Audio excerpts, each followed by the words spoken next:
Good day, everyone. This is Jerome Vincent E. Ejercito, a MAED Communication Arts English student. I am presenting my report entitled Intensifying Second Language Practice Through Implementation of Teacher-Oriented Language Teaching Methods, in partial fulfillment of the subject Survey of ESL Areas and Methods. Language teaching methods influence language practice, and with that, it is common for language teachers to survey current language teaching methods and approaches that they can apply in their English classes. Though given a list, it does not guarantee success, for there are still lots of controversies about their usefulness and appropriateness. This report tries to analyze the effectiveness and weakness of some of the most influential teacher-oriented language teaching methods, namely grammar translation method, direct method, and situational language teaching, in order to have a better understanding and application in the teaching practice. This report seeks to analyze the effectiveness of the teacher-oriented language teaching methods when implemented in an English class. Specifically, it answers the following sub-problems. Number 1. What does grammar translation method contribute in acquiring the second language? Number 2. What does direct method offer in intensifying language practice?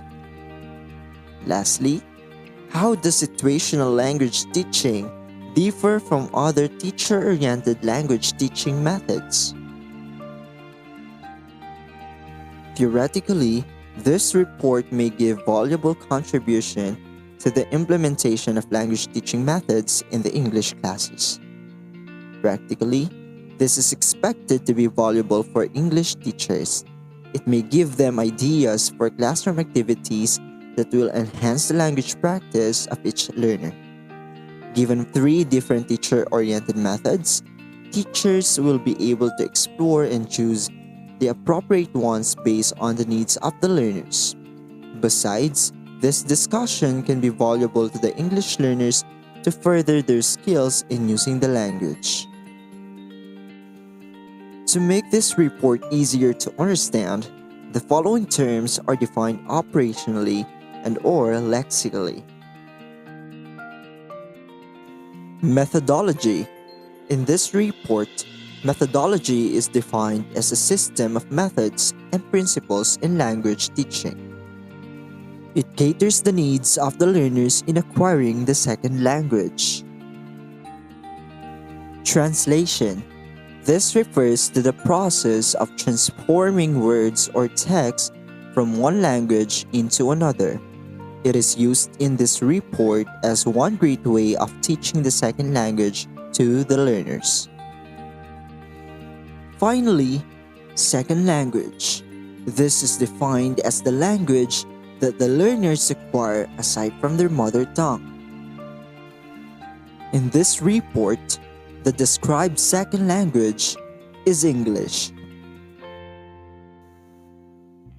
Without further ado, let's move on and discuss the different teacher-oriented language teaching methods, starting with the grammar translation method.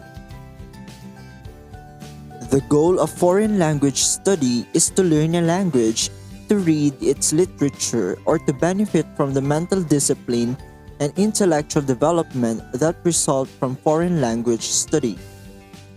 Grammar translation is a way of studying a language that approaches the language first through detailed analysis of its grammar rules, followed by application of this knowledge to the task of translating sentences and texts into and out of the target language.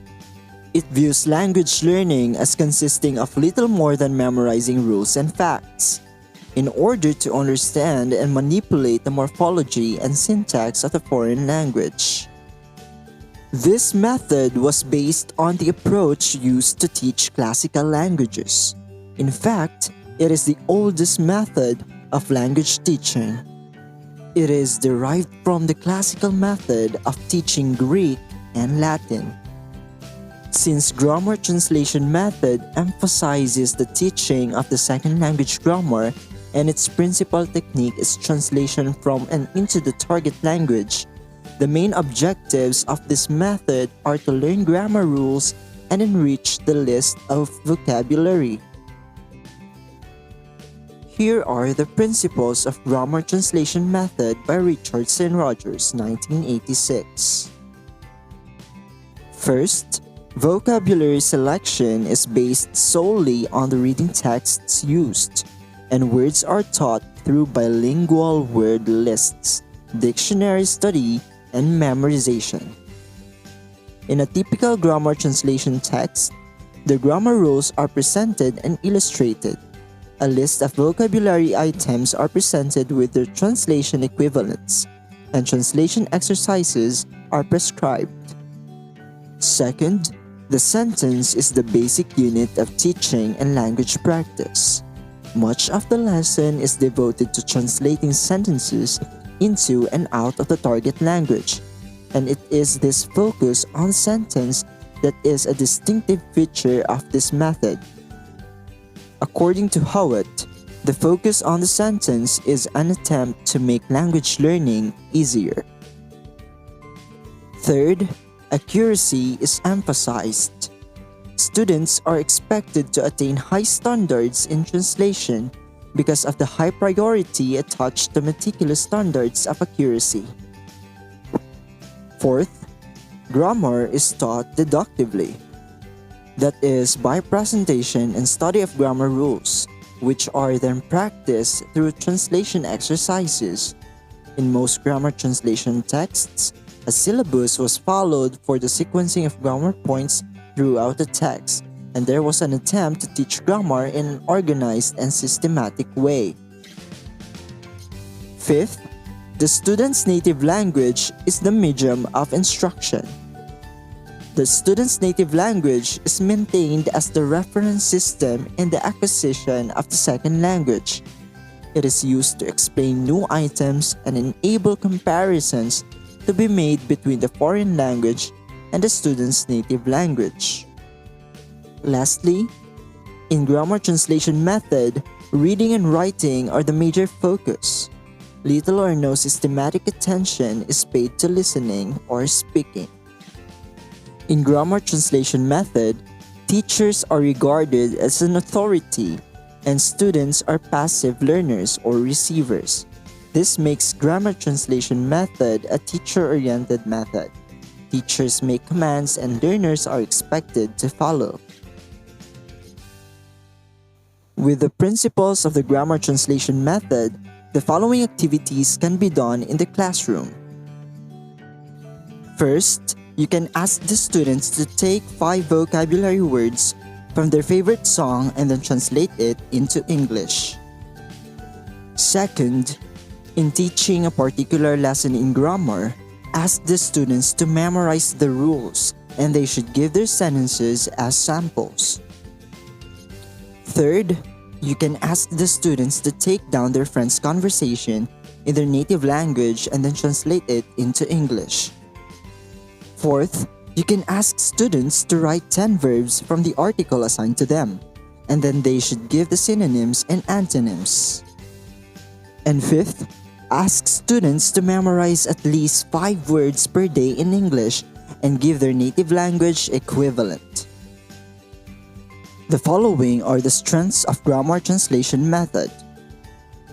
Grammar translation method is still widely practiced today because there is no inherent contradiction between grammar instruction and communicative approach, and a sort of explicit grammar instruction can complement communicative language teaching to raise learners' conscious awareness of the form and structure of the target language. Moreover, the first language as a reference system can dismiss the misunderstanding in the process of the second language learning. Then, thinking about formal features of the second language in translation as a practice technique puts the learner into an active problem-solving situation. Finally, Grammar translation method appears relatively easy to apply and it makes few demands on teachers, which is perhaps the exact reason of its popularity. And here are the weaknesses of the grammar translation method.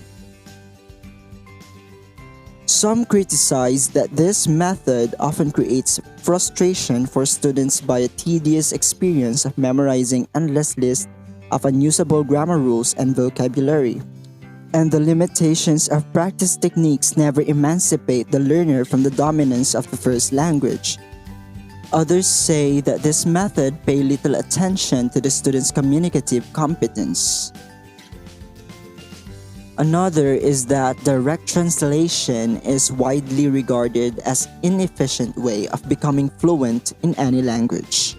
Lastly, grammar translation method puts too much emphasis on reading and writing and neglects listening and speaking. That's it for grammar translation method. Now let's move to the next teacher-oriented language teaching method, which is the direct method. One of the first founders of this method was Francois Guan, who spent time in observing how children acquire their native language.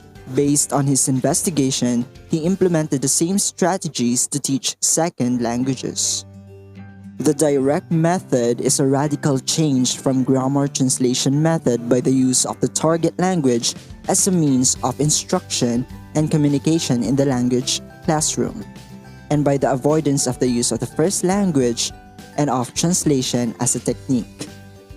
It is a shift from literary language to the spoken everyday language as the object of early instruction. In this method, the teaching is done entirely in the target language. The learner is not allowed to use his or her mother tongue.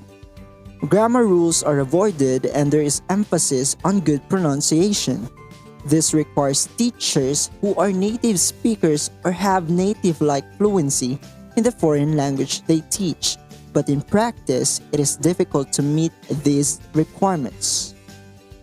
It also demands inventiveness on the part of the teachers and leads to the development of new techniques of language, such as demonstration of pictures and objects, the emphasis on question and answer, spoken narratives, dictation, and imitation. The direct method is based on an instruction exclusively in the target language since the mother tongue is not permitted. The vocabulary is taught through demonstration and the oral skills are organized around Q&A between the teacher and the students. Here are the principles of the direct method by Richards and Rogers, 1986. First, classroom instruction is conducted exclusively in the target language. Second, only everyday vocabulary and sentences are taught. Third, oral communication skills are built up in a carefully graded progression organized around question and answer exchanges between teachers and students in small intensive classes. Fourth, grammar is taught inductively. Learners detect patterns and work out a rule for themselves before they practice the language. Fifth, new teaching points are introduced orally. Sixth, concrete vocabulary is taught through demonstration, objects, and pictures. Abstract vocabulary is taught by association of ideas. Seventh, both speech and listening comprehension are taught. Lastly, correct pronunciation and grammar are emphasized. In direct method, teachers are expected to be very active so they can maintain the same degree of interest and motivation in all classes throughout the day, something that makes this approach more of a teacher-centered class, while students are expected to be active as well, especially in speaking and inferring grammar rules. Even though in this method, the language learners are using language in a more communicative approach than in grammar translation, it is still considered a teacher-oriented approach. Here are the direct method teaching ideas by VEGA 2018. First, a teacher can present a vocabulary and its meaning through body language, mimicry, and pictures. Second, teachers can teach lessons that are designed in a situational way so that the students can practice real-life skills such as banking, phone calls, a conversation in a store or post office, and other social settings. Third, language teachers can conduct a Q&A, teaching language learners to respond in complete sentences for habit formation. And fourth, language teachers can conduct speaking activities to make learners' intonation natural and for them to achieve correct pronunciation in the target language. The strengths of the direct method are the following. The direct method focuses on the oral practice, therefore the pronunciation of the learners improves. Next, as there is direct relation between thought and expression, it helps the learners in having good fluency. Using direct method, a teacher helps students having good command over English.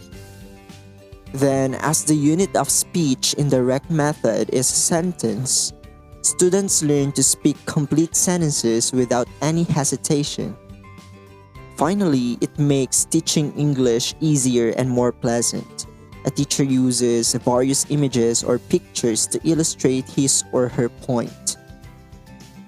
On the other hand, its weaknesses are: first, owing to overemphasis on oral practice, the other skills, namely reading and writing, are ignored to a great extent.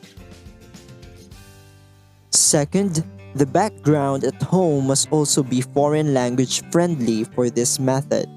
The students whose parents can speak English well get more benefit from this method. Lastly, competent language teachers are needed because they can use this method successfully.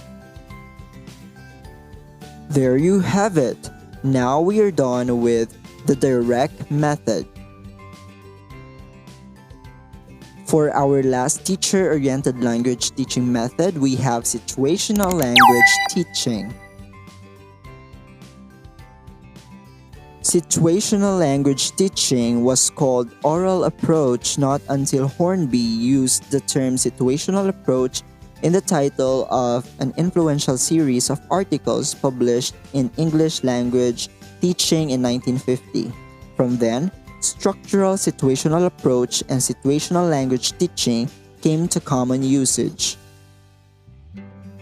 The objectives of the situational language teaching method are to teach a practical command on the 4 basic skills of language, goals it shares with most methods of language teaching. But the skills are approached through structure.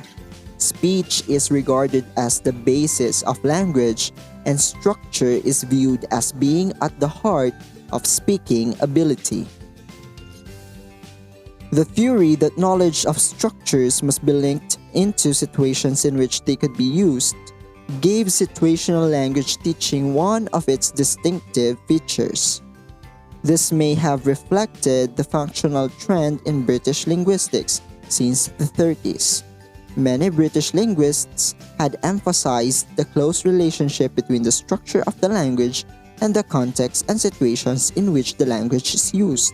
Thus, the situational language teaching focuses on the need to practice language in meaningful situation-based activities.